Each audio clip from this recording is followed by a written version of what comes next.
Okay, so I just got done watching the new Salem's Lot remake, the 2024 reimagining based on the Stephen King novel with the same title. And this is a remake of the 89 miniseries, which I loved as a kid. And to see that story being recreated in modern time with modern technology in 2024, there was no reason that this film could not have done something wildly creative. And the team behind this film is great. We have James Wan, the master of horror, the guy who brought us Saw, Insidious, and the ongoing Conjuring universe, signed on as a producer. Just this film had a lot of good going for it. And then Warner Bros. Made the decision to shelve this movie for a couple of years. It was originally going to come out in theaters, it was going to be a theatrical release, and then it got sent straight to streaming. And Warner Bros. Had no faith in this movie, they did not want to release it. And so this film has been through development hell at its finest. So today's the day that we finally get to see the Sounds a Lot remake. So yeah, let's go ahead and get right in to this movie. And I want to just state right off the back, I'm not a big vampire genre fan. This isn't a genre that I particularly enjoy. At least, I don't go out of my way to watch this genre. If I was to watch, slashers or vampire films, I would definitely go with slashers, any day of the week. But this story in particular, I've always had a fascination. This was like the first story, as a kid that I was intrigued by. I was always intrigued by the look of Harlow. At least I believe that's what his name is in the 89 miniseries, and just I don't know, something about his look and his presence in the original, and just his scenes were always highlights to me. And so yeah, that look and that film, there was always something very eerily unsettling about it. And so, that just kind of sets the stage for what I am going to be saying in this review. So now, getting on to the 2024 remake. This film is a mixed bag for me. Like, there's stuff in it that I think is really good, and then there's stuff in it that the film did not take it to that next level. And I'll certainly explain what I mean by that in just a second. But let's start off with the more positive side for this film. And, this film definitely does have some good going for it. And the biggest positive I can give this movie is the production design. This film looks great. Just, this film really captures the 80s setting, down to the vehicles that are displayed throughout this film, to some of the music choices that are played throughout the movie, and just the overall feel of the movie. This feels like you're stepping from 2024 right back into the 80s, and just they capture that time period really well here. And another thing, jumping off the production design, which I have to give massive props to here, is the lighting. The lighting in this film is magnificent. Like, the film has almost like a gallo, which, if you don't know what gallo means, it basically means just Italian cinema, Italian horror films. And, it has this very kind of different kind of lighting, different kind of color going from scene to scene. Like, in one scene, it might be red, and just they play with a mix mash of different colors and lighting techniques throughout the film. And very much the lighting is a character all within itself. Like, I think the lighting sets the tone for this film really well, and I think it creates a good immersion level to the film. It's also a very well shot film as well. Um, the shots and the way they decide to kind of frame this town. I think it looks really good, especially using a modern lens. No problems there. And now this shouldn't be a positive, in any regards, but especially nowadays, this most certainly is a positive, is the on-screen transitions or in-camera transitions. There's numerous times in this film where I was just blown away by some of the transitions that you see throughout the film. There's one scene where you're seeing this arm under the bed. The characters leave the room, and then once the camera pans up, it's it's staged really well, and just it feels just like one continuous scene, even though that these are two separate scenes. It's just it's little stuff like that that I really admire in this film, especially, doing it practically, really, really good stuff there. And the vampire makeup and design, there's definitely CGI in this film for sure. Does it look bad?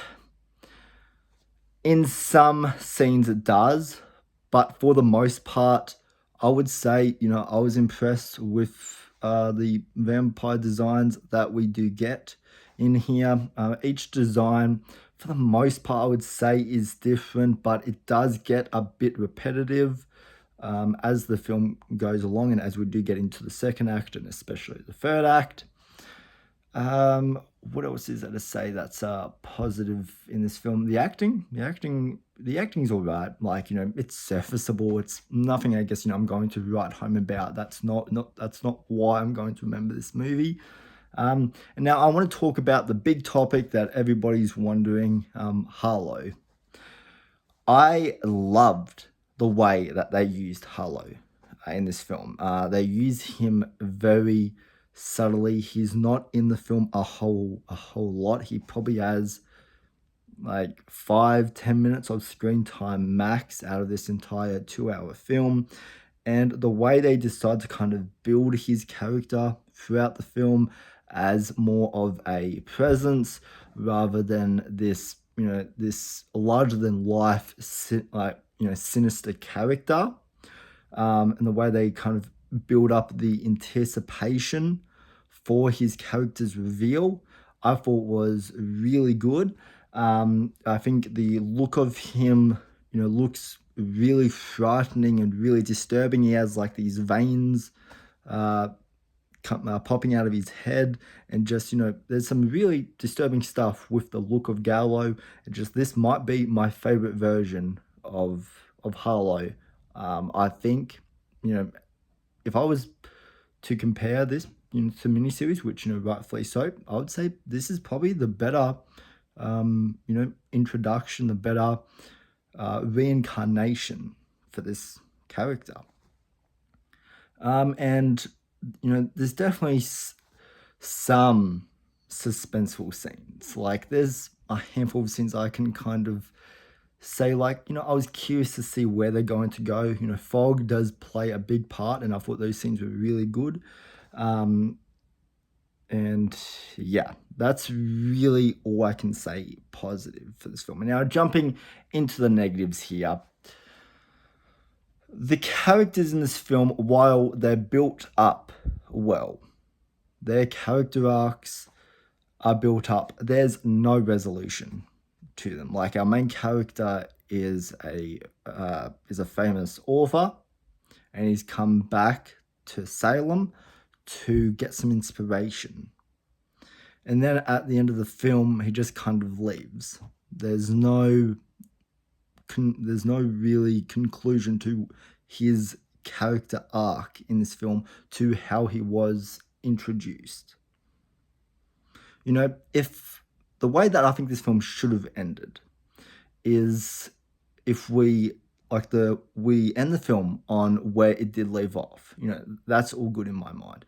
But then we add on an extra like 2-3 minutes of screen time, and we actually there's like a time jump for like 5 years, and he's come out with a new book based on the vampire huntings that took place in Salem's Lot. At least that would have bring some closure to his character.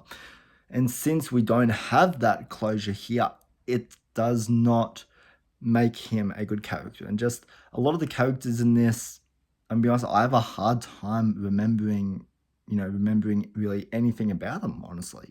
Just because it doesn't really feel like a character journey. It doesn't feel like we see them at this weak point in time, and then we see them kind of grow as a character. I never got that feeling throughout this film. Now, one thing that really got on my nerves watching this is the acting. I said I would come back to that.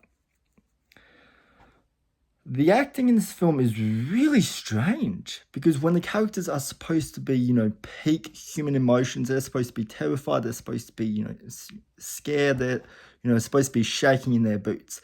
There's not one scene in this film where they actually feel scared or they're hyperventilating or they just feel like miserable or like frightened. Like even the kids in this film, they just feel so one-dimensional level of emotion.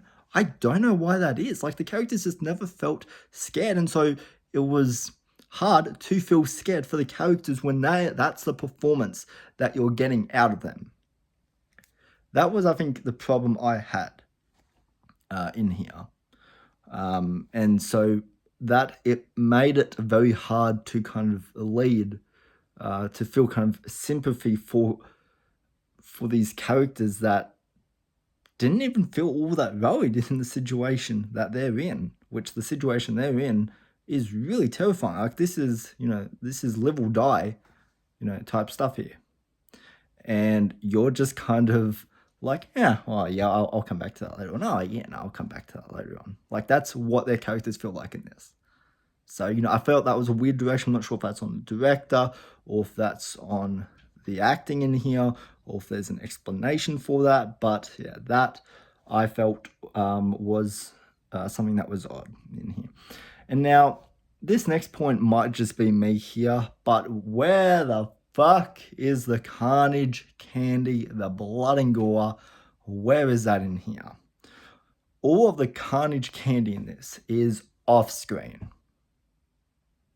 It is like there's definitely blood in the film, yeah, but you don't get to see any of the kills, which I felt that this was a film that was centered on the kills. Like literally the entire second act is vampires taking out people left and right. Like there's an entire 30-40 minute segment where it's just that. And you don't think, showing the vampires, like utilizing that and showing the audience what vampires can actually do, because to me the vampires never really felt like a threat in this. Like the most intimidating thing that the characters did for me was the hypnotizing effect. Like the scenes that we see that in, like that is terrifying to me. But then as far as vampires just kind of killing off people left and right, and we're supposed to just kind of buy into that. I don't know. I felt like that was a little bit, weak in here. Like, this is, you have a vampire film, there should be blood and gore. This should be like a hard R movie. But, that just might be me. That just might be my love for carnage candy. But yeah, this film had no excuse for not wanting. I can see why they wanted to go more tame route and appeal to the new generation. I can understand that, but yeah, what about us? Where's some love for the old school horror fans in, for this? So, anyways, and the story does feel repetitive at a point as well. Like there's at least a good 20 minutes where I felt like the film was dragging. I felt like maybe the movie could have been 20 minutes shorter. Like there's a good enough story here. Like, there's enough story on its own for audiences to get invested into. So, but I don't know. This really wasn't my kind of movie. Do I prefer this over the original? In some ways it does stuff better, but I felt like the original kind of kept that more kind of almost gothic approach. I feel like the gothic side of Salem's Lot kind of got lost within the story of this film. And I felt like that wasn't really a center point for this. So yeah, but I think, at the end of the day, did I have a good time with this movie? Yes. Am I going to watch it again? Probably not. I have the original to watch, but is this a film that the new generation can like? Is this a film that a lot of horror fans are going to like? Yes. And I feel you have to kind of know who you are. If you are not a vampire fan, this film is not going to win you over. If you're a fan of the Salem's Lot novel or the '89 miniseries, I'd say give this a watch just to kind of see a more updated modern version of that story. But yeah, anyways, if you've seen Salem's Lot 2024, let me know down in the comments, what did you all think of it? Did you feel like this was a worthy remake? Do you prefer the remake over the original? Let me know all your thoughts and comments down in the comment section down below. So anyways, guys, I will catch you in the next review. And remember, it's October season, so stay scary.